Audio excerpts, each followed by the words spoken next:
Senator Pam Helming and Monroe County Sheriff Todd Baxter backing new legislation designed to give judges the tools the two say they need to hold suspects who pose a serious risk of committing violent crimes while awaiting trial. Natalie Kutchko heard from a range of leaders today supporting what they call a public safety proposal. Natalie joins us now with more.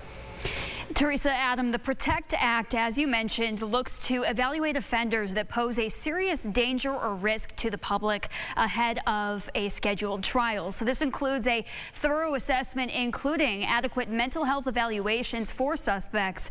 It also means giving courts 48 hours to decide on pretrial detention in order to avoid concerns of potential reoffenses.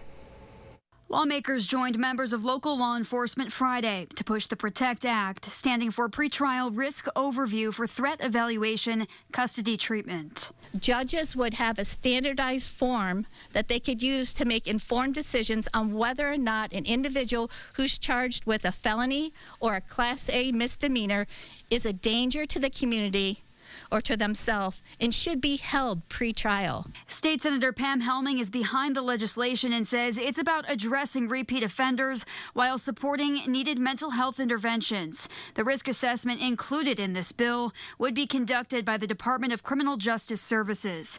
Helming says what's missing is support from the other side of the aisle. And our own senators aren't on this bill.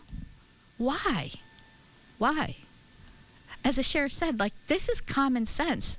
This isn't a partisan issue. We need to get it done. This isn't something that's new or different than already is being done. And many, many states in the nation use assessment tools. So yes, we'll continue to put the pressure on. Retired Greece police officer John Ritter lost his son, Officer Jamison Ritter, last July. Officer Ritter was killed in the line of duty in Cleveland by a suspect wanted on a felony assault warrant. His father says legislation like this is a start toward better criminal justice reform. Jamison was a shining star, and his light was put out too early. He had a lot of work to do in the police world, in the military world. I see a community with lack of laws that have accountability.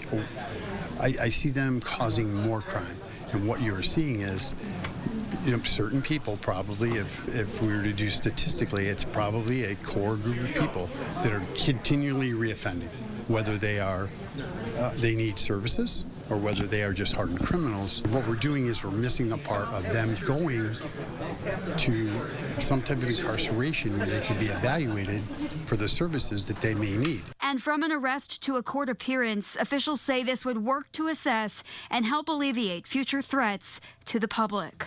We understand that bail is to return somebody to court, but we also know we have people who are suffering from significant mental illness. We have people who are suffering from addiction. It's not just lock them up, it's figure out the problem and fix it. Crime's always going to evolve. We just don't have a system in place when we start investigating and apprehending, and there's no way to stop these people from continuing their actions. So the primary goal in terms of a timeline here is to get this legislation passed sometime next year. Sheriff Todd Baxter said he has received a positive response from the governor's team on this. It has also already been moved to the Senate Codes Committee to be considered beginning next week. Reporting in studio, Natalie Kutchko, News 8.